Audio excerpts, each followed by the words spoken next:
My name is Sister Patty Johnson, and I'm the Executive Director of the U.S. Federation of the Sisters of St. Joseph. I'm very happy to be able to welcome you to this fourth in a four-part series on Father Jean-Pierre Médaille and 17th century France. Today we are going to focus in on Father Jean-Pierre Médaille, the man. We are going to learn about the town where he grew up, the early influences, and how he lived his life as a Jesuit. Our speaker today is very well qualified, as she wrote her dissertation on Father Jean-Pierre Médaille. Sister Hennessey, our presenter, is a sister of St. Joseph of Orange. She received her doctorate of theology from the Graduate Theological Union. I am very happy to be able to welcome today Sister Hennessey. Sister Anne? This morning we're going to look at the life of Father Médaille as much as we can reconstruct that. It is rather difficult. We know that he comes from southern France, from Carcassonne, very far from Paris, but closer to places like Savoy, where Torino is today, Turin, other parts of Italy, and Spain. And that nearness to those other countries and the south of continental Europe there is rather significant. The city of Carcassonne is at the junction of several main roads crossing southern France. It has an upper city, which is a walled city, a real medieval city, and that's where the Jesuit college was located. In the lower city, you have a regular city, medieval city. In the 17th century, the population was about 10,000. They have, in the last 10 or 12 years, found the Médaille home. The lower city was mostly a trade center, and the parish church where Médaille's baptismal records are located is St. Michael's. They did a great deal of manufacturing of textiles in Carcassonne, but what it's really known for is its love poetry. There is a rich tradition of medieval stories from there. The knights, the ladies, dragons, the whole schmear of medieval heroics. A lot of epics, a lot of love and lust, as someone says, extravagant feats of love. There is, in the south of France, sort of an exaggeration in affect, and that comes through in their poetry and their literature. It is also important that one of the 8 presidial courts that was, the center was Toulouse, the way the judicial map was drawn in France, was located in Carcassonne. It governed all of local affairs. It registered, or not, anything that came from Paris, and therefore it interpreted royal edicts. It kept public order. Price controls were under this court. It operated, or oversaw the operation of inns and taverns, obviously to collect whatever taxes it was possible to collect, and the printing of books. We talk about this presidial court because the father of Jean-Pierre was a member of that court. They were a highly placed family.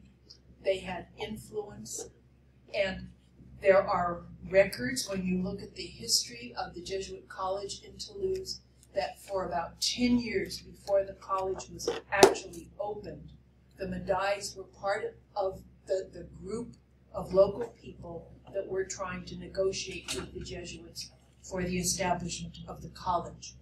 And they therefore were one of the main contributing families to the college. The father was an attorney. He was called an attorney of the king, a king's attorney. That that did not mean that he was in court every day or, suing and doing all those sorts of things. He was more in charge of how decrees and laws came from Paris and how they were interpreted in the outlying regions of the parish, of the country. Excuse me. He was married to a woman named Philippe Estevere, and their names appear not only in baptismal and marriage records, but also in all of the literature that has to do with the founding of the Jesuit college, and that process was a long process. Now, it's when we get to the children that anybody's guess. You just, throw it up in the air and hope it comes down in the right order. Thérèse Vacher has the order thus. She only talks about 3 children, and it's Jean-Pierre, Jean-Paul, and Jean. Now, we know that Jean-Pierre and Jean-Paul, Jean-Pierre was the elder because of the Jesuit records, and they're the 2 that we have the dates for. Jean is a mystery, except to know that he took over his father's position as a king's attorney. Marie-Louise Gondal, a younger French woman who has done research on this and published a work on the father died, has Jean as the eldest, then Jean-Pierre, a baby named David that died about 1 or 2 years old, a child, no sex given, who died at birth, and Françoise, a girl who died at 7 months. Then she has Jean-Paul and another son, Roulin, who was born in 1623. The Italians, these are Torino Italians, so they're, if it weren't for today's national boundaries, there are connections, certainly cultural connections, and most Italian from Torino, especially upper class, speak French as easily as the French do. The French don't speak Italian, but the Italians do speak French. Interesting.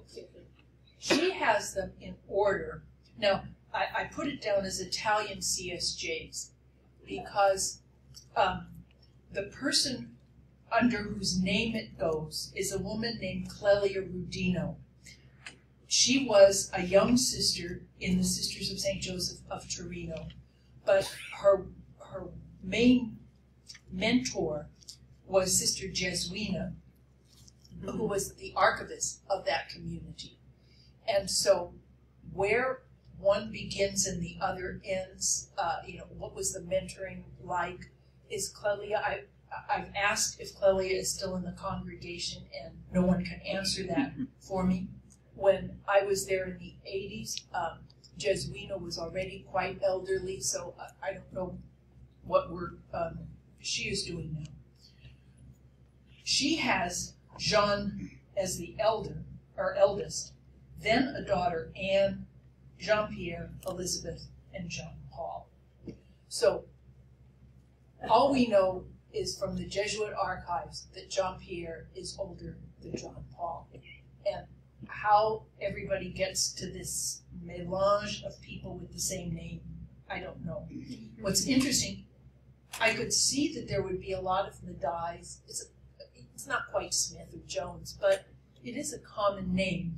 But that they would have the same father and mother and then have this confusion about how many children is really a mystery to me. The family's position is very high. They were members of what was called then the Robe Society. In other words, they could in public wear certain robes associated with his role, the father's role, as an avocat du roi. He represented the king and the king's laws. So they were very high on the social ladder. The general descriptions of people in this society is that the first thing that comes up all the time, that they were ambitious. Now we have here a family that does not convey that ambition in the documents that we have. Instead, they come across as very well educated. They had done some travel provincially. They were certainly known to be very morally upright, religious people. As I said, in all of the negotiations for the College of the Jesuits in Carcassonne, this family was there from day one until the college was established.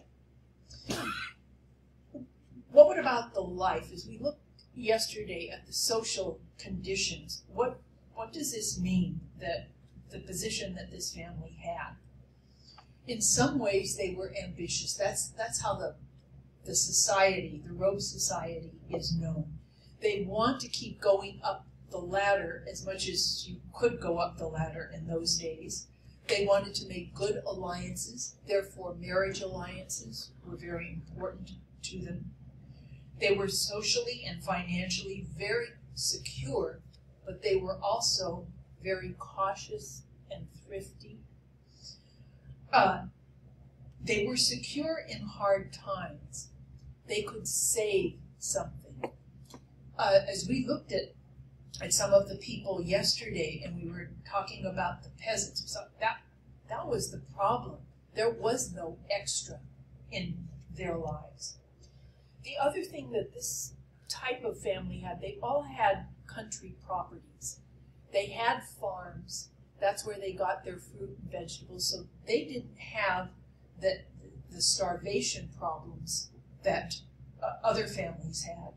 In times of plague, they could go off to their country villas and their country houses. They were known to be very morally upright and politically active people. And so we get an idea of the family from which he comes. We can go back about, it's at least between 10 and 15 years of their negotiations with the Jesuits. What was the role of parent like for the people of Madai's class? The father was responsible to pass on history as he knew it. The history of the town, of the country, as well as of the family. He was very protective of his professional reputation because that reputation would be passed on to his sons. When a little boy was about 7, the father began taking him to work with him and taking him to meetings and encounters with other men that the father dealt with. So the little boys would get to know each other, and there was a very firm network then that was created. So you can see how it really matters where Jean-Pierre came on the family scale here. Was he that person? Fathers shared their thoughts. They shared how they did things. They shared their morality and their moral evaluations. So the sons were gradually brought into the family business and to the family mode of acting with other people. The greatest suffering then for a father was not to have a future generation, which leads us to this family that, for whatever the birth order, 2 sons go to the Jesuits. Were they of that kind of piety that was a gift to them? Was there a certain sadness in the family? What was the pressure put on Jean to follow, whether he thought he had a vocation or not? After this, somebody had to carry on the family name. The mothers were known for their devout life, and believe it or not, for their support of their male relatives. There were 2 presumptions about the eldest son: that he would follow in his father's footsteps, and that he would care for his mother, physically, economically, and emotionally after the father died. Records show that the Madai family followed the usual practice, and their children were all baptized immediately after birth. They were also very prominent and instrumental in establishing the Jesuit college in Carcassonne. When one reads about it, it took years for this college to get underway, because you had to get the money not only to create it, but to sustain it. And that name Madai comes up over and over in those documents. So Jean-Pierre was born in 1610. In that time, the Jesuits in France numbered about 1,400, between 1350 and 1400, and most of them were in the south. Now this is important because we can just look around the room and look at the ages here, and we all know what the sizes were of our congregations when we entered. So the society in France, when Madai was born, had 72 houses, 58 colleges. You wonder how France could support 58 colleges, 7 novitiates, 3 professed houses, and 4 residences. Professed houses were those where the men went out to serve. They did not have any, economic basis, but they lived very poorly, and they depended on donations for the work that they did. So they were not endowed houses, is what I was trying to say. At this time, the province also had missions in Canada, Louisiana, the province of Toulouse, we're not talking about the whole society, had missions in Canada, Louisiana, the Antilles, the Near East, India, and China. And about 1630, when Madai was a little older, they had missions also in Persia and Armenia. So they had a large population in the society, but they were also very active in missions, and they were always in need of more members. You get that idea because they didn't say no easily. In 1622, when he was 12, Ignatius and Xavier were canonized. What does that do to the imagination of a young boy who is thinking of what God wants of him? Just think of the piety of the family and what is going on. In 1640, the province of Toulouse, which is where Carcassonne is located, had 500 members. 212 of those were priests, and they had gone through a tremendous loss during the plague.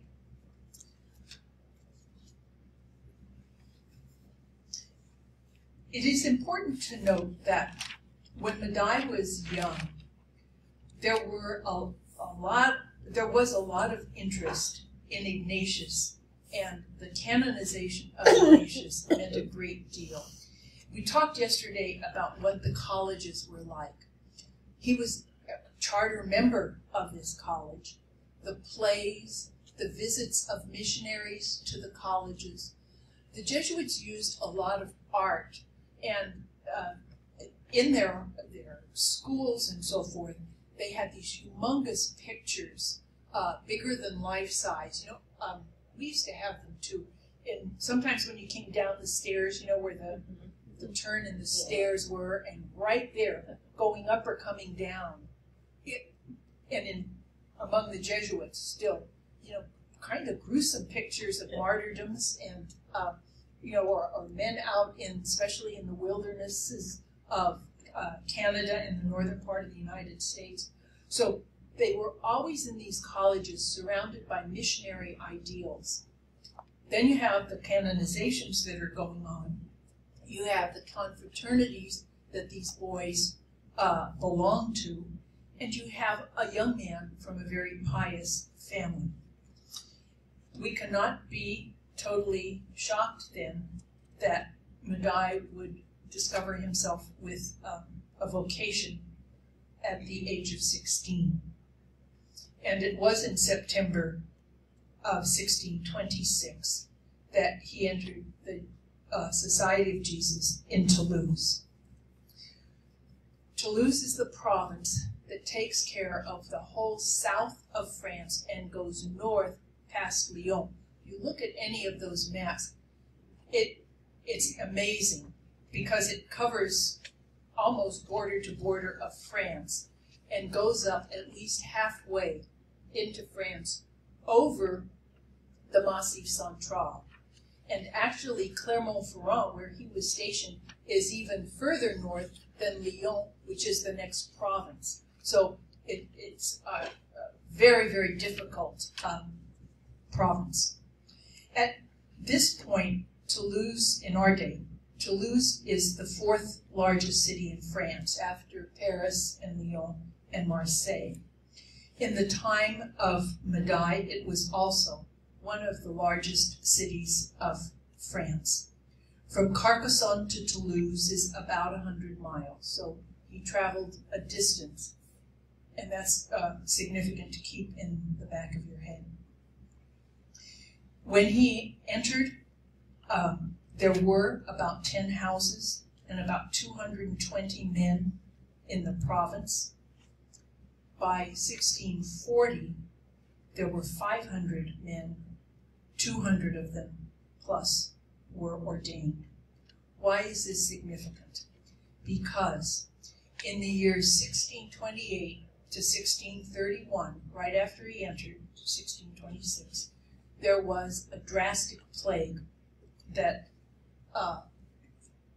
went through, bubonic plague, that went through Toulouse. At this point, the province in Toulouse lost 1/3 of its membership. And that membership were the men who were the most zealous, who were out there taking care of the plague victims. What does an experience like this do to a novice? Or somebody who has just made vows? When you see the men that you have known and appreciated, whom you have looked up to, and you see them laying their lives down for plague victims. I think it's very important for us to understand the holiness of Médaille. It's to also understand the holiness of his family, and then this tremendous experience when he is a novice and newly professed. The various experiences that are part of the Jesuit novitiate are 6.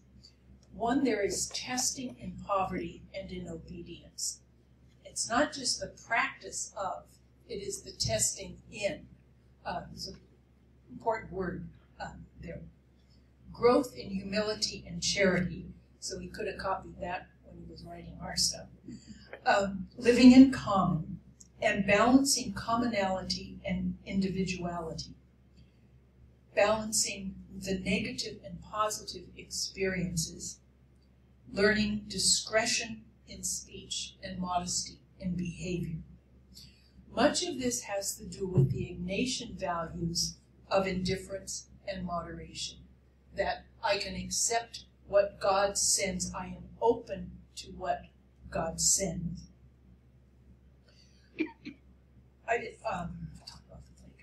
Another real influence beside the plague, and again, for somebody who's a novice to see some of his heroes die of the plague, it's a powerful impetus. There is a group, or was a group, in the south of France, in the Toulouse province, called the Spirituals. And they go right along with the same age. 1632 they were banned, so they're alive and well in 1628. They were a group of young Jesuits that seem to have been unduly emphasized by the Spanish mystics, especially Teresa of Avila.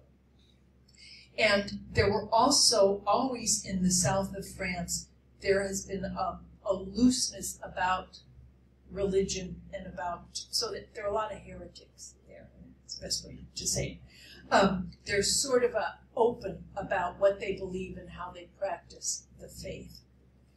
These young Jesuits got into mysticism. And so for them, the rules of the society were not that important. Their spiritual lives were more important. And just think for a minute. When you think of Jesuits, don't you think obedience? Okay, so we've got a problem here. They sought to go beyond the rule all the time and to give more importance to what was going on in their own souls. The French superiors were not as concerned as some of the older fathers were, and so there's a whole series of letters back and forth from houses in the south of France, in the Toulouse province, going to Rome. One of the interesting things about, and I should finish this, the result of some of these letters, of course, were several people being asked to leave the society, and they did. Others went into seclusion for a while and did what we would probably call a second novitiate. And the general made some of the men repeat their novitiates. It would be interesting. The spirituals fostered devotion to St. Joseph. They probably got this through Teresa of Avila because they were so devoted to the Carmelites. They promoted devotion to St. Joseph as the patron of the interior life. And they were always working then for how do you balance it? For us too, this is an issue. How do you balance ministry and prayer? And for these young men, this became a central issue. It's interesting that Madai entered just when this was really in your face, you would say, in the Toulouse province. Father Coton, a leading French Jesuit, said that the Jesuits should do nothing that would earn blame, because there are so many ways that are certain and agreeable to God by which to honor and venerate the saints. In 1632, the Jesuit general banned devotion to St. Joseph in the houses of formation in France. So you can see the struggle that they had. Obviously, it was lifted right away. We have no problem with it.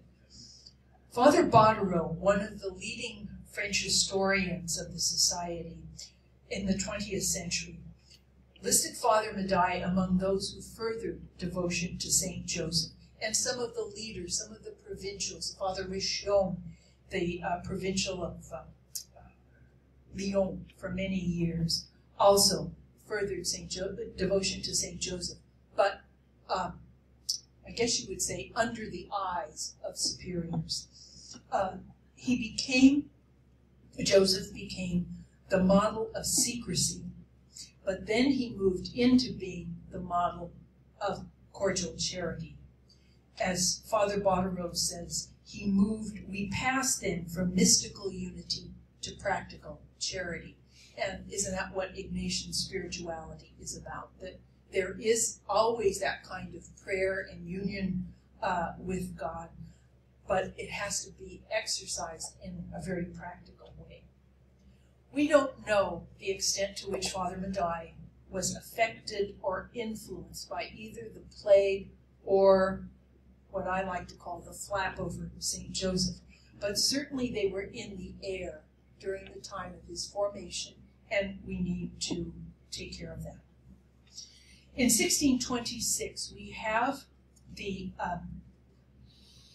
pages from the Jesuit archives in which the novice master sends to Rome his opinions of the young Jesuits, and I'll put some papers out. I've got a couple of those. Madai was the youngest of 25 first-year novices. He was the only one from Carcassonne. His ability was described as outstanding. Only one other novice was so described.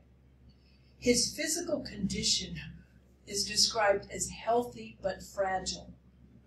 I'm not too sure what this novice master was trying to say. 23 of the 26 or of the 25, excuse me, were called healthy. So one was fragile and one was healthy, but fragile. His mortification was called great and exemplary. 16 of his 25 companions here were called great, but he's the only one that is called exemplary in mortification. In the second year of the novitiate, he's the only one whose mortification is called outstanding. He's the only one also for whom mortification is both great and exemplary and outstanding, which is kind of interesting because penance has never been one of our characteristics. So however he grew, he didn't hand it down to us. We're kind of relieved. Is that what I'm saying? Madai's first profession of vows was probably made on the 16th of September in 1628. Usually, at least now in the society, they go from date to date rather than from feast day to feast day. I can only presume that was operative here. He had a period of studies. He was a scholastic in Toulouse from 1628 to 1633. And during that time, the last 2 years, John Francis Regis was also in the House of Studies in Toulouse. From 1633 to 35, he's probably teaching and possibly in Carcassonne. In 1633, he's not listed in any catalog. And so you must say, did somebody forget, or did he leave? What happened? But the catalog of Carcassonne lists one scholastic sent to regain his health. And that was something that the Jesuits used. When somebody was sick, well, it's part of the whole concept of vapors in health care, that does he need to go back and breathe home air? We would probably say, does he have to go back and have mama's cooking, but we're talking air here. So there is, in the catalog of Carcassonne, one scholastic sent to regain his health. That would account for him. It's the theory of the Italian sisters that, yes, that was Jean-Pierre.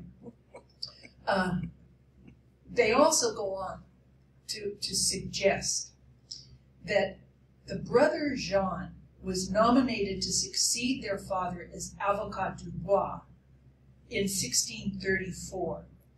Is it possible then that Jean-Pierre was sent home because of the change in leadership in the family?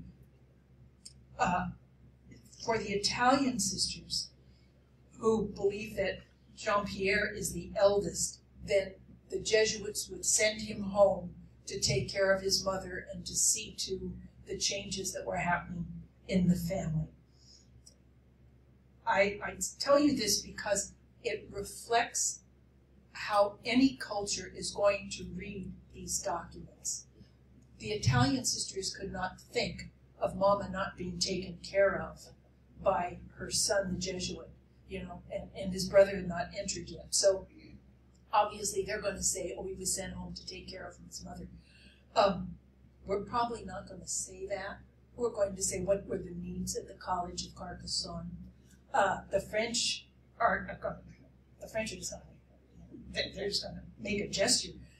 They're not even going to try to explain what was going on. It's probably in 1637 he was ordained, but the date and the place of that ordination are not known. In 1637, right after ordination, he was sent to the Auvergne. He ministered there for 32 years, never came back unless he visited, and it's not in any record, to either Toulouse or to Carcassonne. He made a solemn profession in 1643, and you have all of those dates and where he was on that page. Within that time that he was in Carcassonne, that he was in the Auvergne, in the various houses, he had several missions and assignments that were internal to the Jesuits. And he had those assignments for about 16 years associated with these colleges. For 13 of the years, he was a consultor to the superior. He was never superior himself, but the superior usually has two consultors. And they consult with him about the common good of the house. What is going on in the house? It demands a great deal of discretion. It demands a closed mouth.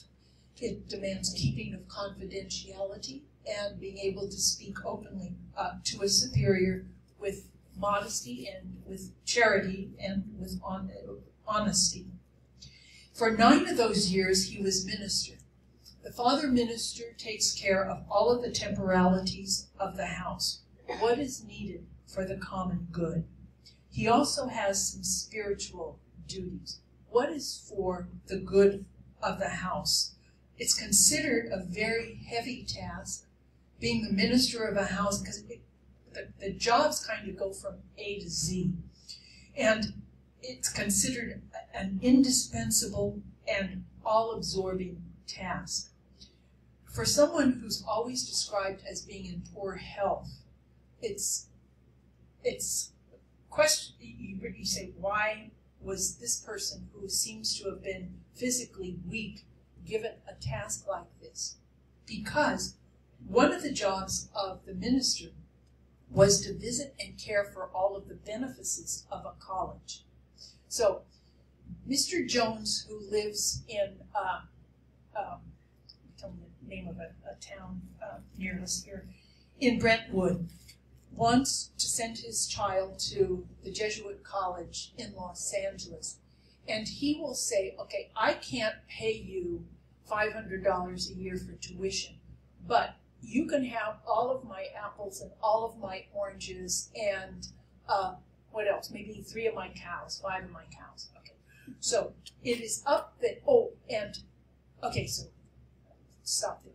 So it is up to the minister when he goes there to get the cows and the oranges, but also to see who are the people taking care of the cows and the oranges and what are their spiritual needs. Because most of these large houses and wealthy houses had peasants living on them. So that's the kind of work that Madai did. They were supposed to have a little chapel there. Was the chapel in good order? How are the vestments? Is there a priest? Either a Jesuit or somebody they're hiring to take care of these people. So for 9 years then, this man who's always had weak health is walking around, riding around the Auvergne to take care of these benefices. For 7 years, he was a confessor to Jesuits, which is discerning what's helpful to the spiritual progress of each man. To moderate penance, to aid in determining decisions and helping in making decisions. To help people, the decisions too are often very much based on what the Jesuits call discreet charity. In other words, you see a need, but we can't fulfill and respond to every single need we see. So how is that discerned? And that's part of what a confessor does. For 3 years, he was admonished to the superior. They have this soul whose job is to, with modesty and humility, consult with the superior about anything more that the superior can do or any way in which he can do his job that's more conducive to the charity within the house and also apostolically. For 1 year, this man, who's always had poor health, was the prefect of health for the Jesuits. But that was only 1 year, so he supervised the preservation of health and the care of the sick. In terms of his assignments in the colleges, for 4 years he was procurator. Now, procurator of a college, well, you can figure that one out, but it's very much like being the minister of the house. Demands a great deal of travel. What are the business affairs and the civil affairs of the house and the college? Now, and that depended a lot on benefactors, and instead of paying tuition, you can have the produce from 5 of my acres. So he has to make sure the acres are planted in something and they're being taken care of, or the orchards are being preserved. So it's very much like the ministry. Payment of salaries, the maintenance of the properties, visiting and collecting the benefits, money from the benefices. Also, for 4 years, these are not discrete 4 years. You can have more than one job at one time. He was prefect for spiritual matters in the college. In other words, is Mass being offered at good times? Or do we have enough confessors? What is the sacristy like? What's the care of the vestments? All that sort of thing. And then he was prefect of the sodality for another 4 years. So, he did all of those kinds of jobs, rotated them for 16 years, and you can read on your pages there the various little towns where he was assigned. In 1654, and for the last 15 years of his life, he was a missionary. That is, he was assigned to the colleges, lived in the colleges, but was sent out. Now, a word about these home missions. Most of our knowledge about them comes from the letters to superiors and the letters that the writings that the missionaries themselves did for the reports that went to Rome every year. What do they contain? They talk about how one teaches the poor, how the teaching was received, what kind of sacramental services, what were the content of instructions and sermons, what were the ceremonies organized by the missionaries, and sometimes unusual events. The average length of stay was anywhere between 2 weeks and a month, but sometimes it extended itself to a couple of months. Now, what is the issue here? The issue is, in these small villages, in the Auvergne, and again, look at the map and look at this. It's like New England squared when you look at it in terms of the extent of it, the height of the mountains, and the isolation of people in these valleys. The climate was horrible, was harsh, very hot summers, very cold winters, lots of snow. Now remember, this is a man with weak health that's going out here on a donkey with his brother, religious brother, not John Paul, in tow. He's available 25 hours a day, just about. The population was Christian, but the population also had strong traditions, local traditions, festivals, beliefs. Let's face it, a lot of magic, a lot of sorcery. What do you do, especially in these isolated places with no religious instructions? You sort of make it up, as you go along. The home mission movement was an apostolate of the major male orders and congregations, especially the Jesuits and the Capuchins. And they tried to reach uneducated and de-Christianized Catholics. They went to places where the parishes had been destroyed by war, and that would be more in the northeast. Parishes without priests, that's more in the Auvergne, and in some places, the Protestants. That too, there was not so much of Huguenot influence in the Auvergne. I recently was consulted about a description of Father Madai's mission as being an itinerant preacher against the Huguenots. And I kind of went through my wig at that description. There's no way you can call a Jesuit missionary itinerant. He goes because the bishop has asked his superior to send someone. The superior sends his best man. The best man keeps reporting to the superior he goes home and has the superior then evaluate what he has done. So to use the word itinerant is a little inaccurate there. And he's there not only to preach, he's there for the sacraments. We'll read some of their letters to the letters that Father Nadai wrote, the annual letters, they're called, to try to look at this. What's happening to these totally lonely, isolated, uneducated people in the villages? Now, that's why I spent time on the very first day. What was going on? What was life like? And what is the poverty that was there? Intellectual poverty, social poverty, and obviously physical poverty.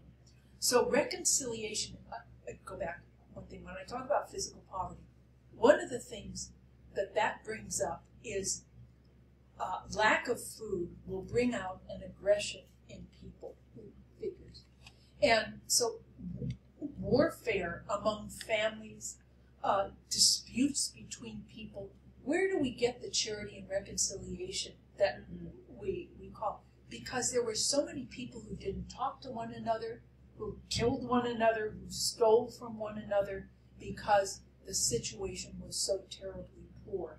And especially in these isolated villages, the animosity among people, and you can read it in novels as well as reading it in religious documents.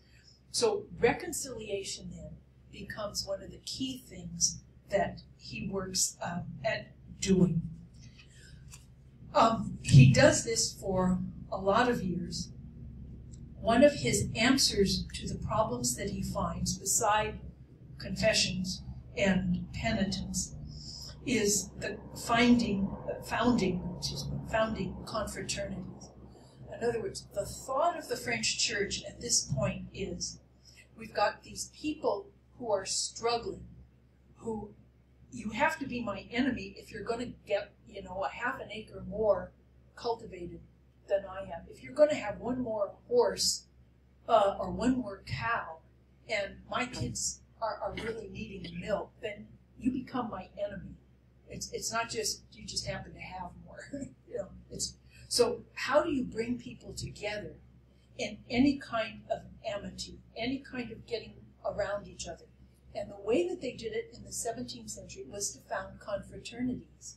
Because if you belong together to the same entity, whether it's a family or a confraternity, and especially a confraternity that's got a lot of spirituality, that's got frequent confession and frequent communion when there's a priest there, then we're going to cut the fighting drastically. And so that's why these people were, and these missionaries that went in, were so keen on founding confraternities. They brought people together who very easily could be at war with one another. May I ask how much time we have? Oh, okay. I would like then to turn to some of the letters that they wrote. The Jesuit practice is that every mission or ministry in a house writes what they've done for a year and sends that to Rome. And we happen to have that. This is thanks to the Italians, God bless them. They have transcribed a lot of these letters. They're very difficult in the original to read. The handwriting is very hard. The paper is so worn that sometimes you're left with just the threads and the paper has disintegrated. So there are times that even in reading one of these to you, I'll have to say it's blurred, which means that there's no paper there. But this is from 1644 in the Auvergne, and he was the missionary there. So did he write it? We don't know, but it certainly describes, if not his work, his type of work. The missions of the Auvergne, instituted by His Eminence Cardinal de la Rochefoucauld, and those founded by the most illustrious Bishop and Lord John d'Estrées, and others established by other eminent men for the Christian instruction of the population of Rodez and for the return to the Catholic faith of the Calvinistic city, all provided for from their own incomes, open to ours, Jesuits, that's Jesuit language, ours, a very vast field of merit and labor, and drew for it not a few others from the colleges and residences in which they lived. The people of the Auvergne would receive with great enthusiasm every kind and gentle memory many benefits from this illustrious and well-deserved effort. The archpriest of a blurred city had a 3-month mission through the cities and villages, which made so complete a journey and visitation that all the inhabitants from first to last received the sacraments. It is well known that when the fathers went to the villages, citizens spontaneously abandoned their plows and oxen so that they could secure in their hearts the divine word grasped by their ears. Indeed, in those places, while the missionaries dedicated themselves to the instruction of the people, they considered ferial days as feast days, no different from major solemnities. They heard more than 2,200 general confessions, repealed invalid judgments with as much sorrow as the penitents would have had at the time of death. At that time, a woman was disabled by an exhausting illness which weakened her. She presented herself for confession and simultaneously recovered the salvation of her soul and the health of her body. The most serious hatreds were extinguished, which had deep roots in the hearts of the adversaries, so much so that later on, those who up to that time had been divided by private conflicts were so reconciled between themselves that they became examples of love and mutual friendship. There were some blood brothers who were angry with each other and were gripped by the greatest dissensions. Honest men of some authority had sought in vain to reconcile them. Ours obtained this grace from God. It often happened that while men of great authority were not able to reconcile dissidents among various families or even among the same group, this was easily done by the missionaries, who, with the help of God, wanted to welcome pious vows on the part of the disputants, and to extinguish the flames of discord and even of serious sedition to the great admiration of everyone. It is also known that not a few people recalled from an abyss of vices and wickedness in which they had been immersed for a long time, mended their ways and returned to the good way. I could go on with this. There are wonderful stories, especially a lot of them having to do with pregnant ladies and the delivery of sons who were then named either Ignatius or Xavier. Those are very, very touching ones. The letters from the missions. Here's one. In the Diocese of Clermont, which 2 of our missionaries, one would have been Madai, have thoroughly patrolled with great fatigue. They built a hospital at their persuasion. They have heard confessions of an innumerable crowd, and this obtained the restoration of old amity among litigants and the resolution of various suits. When one reads these, one can understand Madai's concern for reconciliation, because that's what he's doing over and over again in these various places.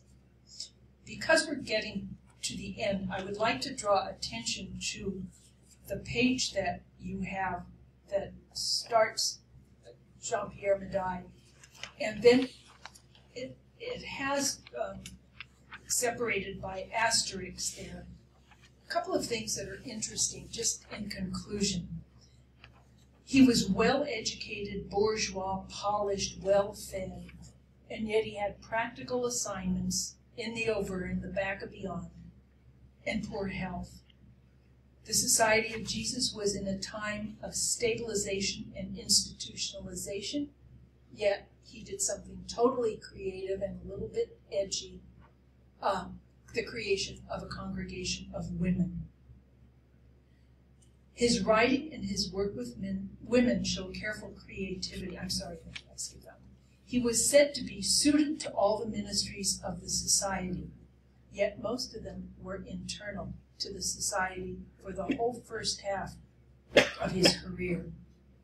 His health was said to be average or poor, yet he was minister who had to travel, procurator who had to constantly be looking at buildings and being on the outside, and home missionary, all strenuous positions, physically strenuous, that required a great deal of travel in an area, remember, that's kind of like New England. So in the Auvergne, hot and cold are frequently what we would call rather extreme.